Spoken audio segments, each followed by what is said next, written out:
J'aimerais revenir sur le fameux bilan de Gilbert qui est plutôt bon sur le début de saison. Je voulais quand même insister sur la Ligue des Champions parce qu'on s'est écharpé la semaine dernière avec Daniel sur l'objectif du top 24 et je voulais te poser la question, est-ce que être dans les 24... L'objectif du top 21, on va pas s'écharper là-dessus. Moi, si l'OM fait pas de top 24, moi, c'est une catastrophe. Oui, mais tu disais qu'en gros, la priorité, ça reste la Ligue 1 et que, en gros, s'il n'y avait pas top 24 et qu'en Ligue 1, il y avait podium à la fin. À l'arrivée, oui, voilà. et la communication sera de dire qu'ils sont contents. Ça ne veut pas dire que je pense que c'est formidable de dire ça. Mais donc, je voulais poser la question à Mehdi ce soir. Est-ce que faire top 24 en Ligue des Champions pour l'Olympique de Marseille, c'est un objectif? Objectif pour qui? Pourquoi? Pour toi, pour l'OM, pour vous? Pour moi, pour le coach, pour Pablo, pour l'actionnaire. J'ai envie de te dire que c'est quelque chose qui nous plairait. Dans le sens que, comment on essaye de travailler, je pense que la récompense, effectivement, ce serait de rentrer en Ligue des Champions l'année prochaine, forcément, mais quand même de faire un vrai beau visage aussi en Ligue des Champions.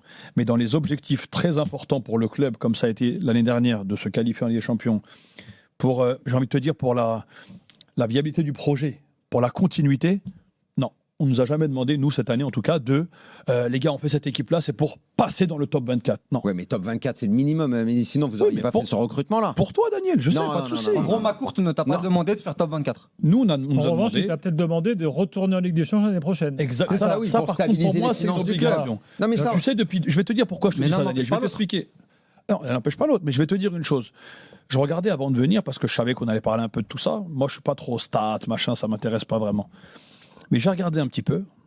Je crois que c'est depuis 2010, 2011, 2012. Ça fait plus de 13 ans que l'Olympique de Marseille ne s'est pas qualifié 2 fois d'affilée en Ligue des Champions.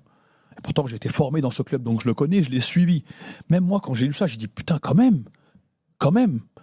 Donc aujourd'hui, si tu fais tout ça, je passe le top 24, mais je finis 4e. Ça m'intéresse pas, Daniel. J'ai pas besoin de ça. Ah mais j'ai pas dit qu'on allait jouer où tu préfères. Mais non, mais malheureusement, malheureusement, on est en train de faire un constat qu'on a du mal à enchaîner tous les 3 jours. Moi, je veux pas rentrer dans ce choix. Si on doit rentrer dans ce tu préfères, retourner en Ligue des Champions ou ne pas être dans le top 24, je sais très bien la situation économique des clubs aujourd'hui et notamment en France. C'est sur ces sujets-là que souvent avec Walid, on a des discussions. Je sais que c'est trop important vu qu'il y a 0 droit télé en France. Tout est basé là-dessus, donc je comprends. Même moi, je suis pas dirigeant, mais je me mets à ta place. Retourner en Ligue des Champions, c'est mieux que d'être dans le top 24. Maintenant, là, on aura du mal à accepter le discours. Si on n'entre pas dans ce tu préfères, c'est qu'on veut préférer les deux. C'est qu'à partir du moment où vous faites le recrutement que vous faites, l'investissement, le temps que tu as passé dessus, je crois savoir que tu passes beaucoup de temps là-dessus, que tout le monde est unanime pour dire vous avez bien bossé, vous avez monté une bonne équipe, vous allez chercher des mecs. Honnêtement, on ne s'attendait pas à les voir à l'OM et ces dernières années, on n'en a pas vu comme ça.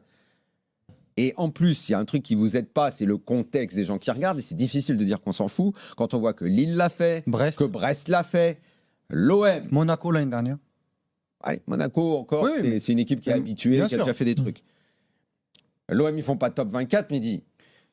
À l'arrivée, tu vas dire ok, on retourne en Ligue des Champions. Lille, ils auraient préféré faire top 24 ou se requalifier en Ligue des Champions. Ils ont même fait top 8, Lille. Mais encore une fois, moi, je ne fais pas le tu préfères. Non, mais c'est une question. Joue pas, Mehdi. Ah non, mais moi, je vais te dire mieux alors. Moi, je dis les deux. Moi, un jour, j'espère que tu auras l'occasion on fera venir le coach ici.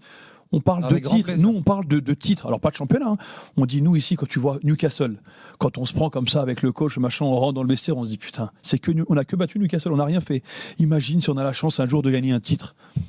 Toute ma vie, j'ai rêvé, moi. Le rêve, c'est gratuit. C'est toujours ce que je dis, moi. Mes enfants, je leur apprends. Le rêve, c'est gratuit, ça coûte rien. Moi, j'étais en Ligue 2. Qu'est-ce qu'on m'a dit à l'époque? Tu seras un joueur de Ligue 2. C'est la vérité, ça, non, mais c'est la vérité. Je ne suis pas resté qu'un joueur de Ligue 2. Ouais. J'ai rêvé. Il n'y a personne qui m'a empêché de rêver.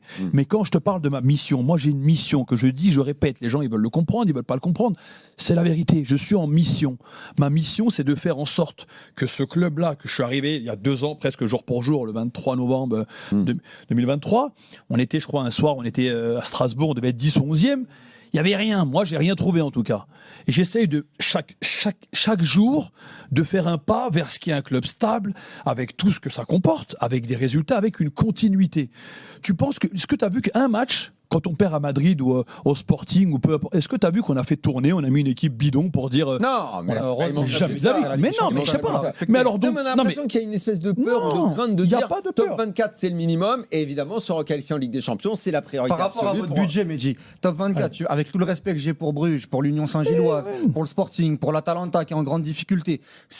En plus, je crois que l'Opta a sorti le cut, c'est peut-être entre 9 et 10 cette année. Avec l'équipe que vous avez, Aguerd, Balerdi, Pavard, Pavard, devant Aubameyang, vous allez, voilà, t'as fait une équipe de fous. Pour faire les deux. Pour faire les deux, parce que pour moi, Sinon, tu faisais qu'une équipe de Ligue 1. Moi, je suis pas Franck McCourt, mais quand je vois l'équipe de l'OM, je me dis cette année, ils doivent faire deuxième, top 24. Deux choses. C'est pour moi, c'est l'objectif. Je vais pas dire Réponse de minimal, Mélie et pause. mais c'est l'objectif réalisable. La première chose sur le budget, sache que c'est pas depuis aujourd'hui que l'OM est deuxième budget de Ligue 1. Je pense que ça fait, et encore, on n'a pas les aides Covid, on n'a pas tout ce qu'ils avaient, mais c'est pas d'aujourd'hui. Et pourtant, il n'y a pas de résultat non plus avant, que je sache. Ok. Donc aujourd'hui, quand on se concentre sur mon objectif, si tu me dis moi, je te dis moi, mon objectif, il est encore plus grand que ce que tu dis. Et quand tu me cites les adversaires contre qui on va jouer, je suis encore plus d'accord avec toi qu'on se doit et que chaque joueur doit se mettre dans la tête, putain, on va le faire, on va passer ce tour, parce que c'est à portée de main.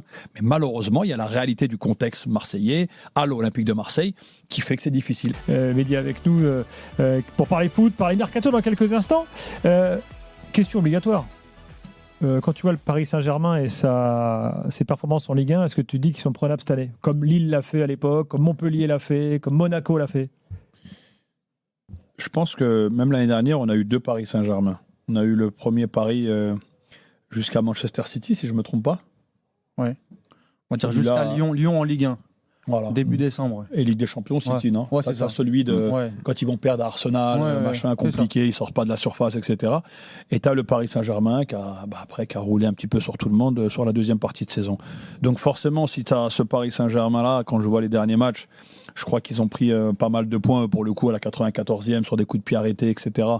Donc forcément, toutes les équipes, entre guillemets, ambitieuses peuvent se dire il y a un truc à faire. Et nous, quand ils sont venus, en tout cas, on a montré qu'on avait un plan de jeu pour essayer d'aller leur poser des problèmes. Et puis la vérité, c'est que si tu as le Paris Saint-Germain, comme j'ai dit, qui est parti il y a 15 ans, qui a construit une équipe avec... Donc ça dépend d'eux, quoi. Avec des ressources, on va dire, différentes des nôtres, en tout cas, forcément, c'est difficile. Donc, je ne sais pas si ça dépend d'eux, non. En tout cas, nous, notre but, comme je dis toujours, c'est de jouer pour aller là-haut. Mais après, comme je dis, j'ai le droit de rêver. Toute ma vie, j'ai rêvé. On va continuer à rêver. Le coach, il est encore plus rêveur que moi, donc ça tombe très bien. Et on va continuer de s'accrocher pour aller là-haut. Et on va. Tu dois quand même sonner au portail du PSG pour voir s'ils sont là toute la saison, quand même. C'est ça. Moi, je me dis aujourd'hui, faut respecter au silence, parce que pour le coup, je tiens à le féliciter parce que j'aime beaucoup mon ami corse Jean-Louis Leca et Pierre et Jamel qui font du super boulot là-bas et je suis content pour eux. Mais aujourd'hui, notre objectif à nous, c'est de rester là-haut. Tu dois rester collé là-haut jusqu'au bout et on verra ce qui se passe. Forcément, si on gagnait là, on avait 2 points de plus, tu dis c'est magnifique. Aujourd'hui, tu es derrière, pas de problème. On verra où est-ce qu'on est déjà en janvier, à la trêve, et puis on verra au mois de mai.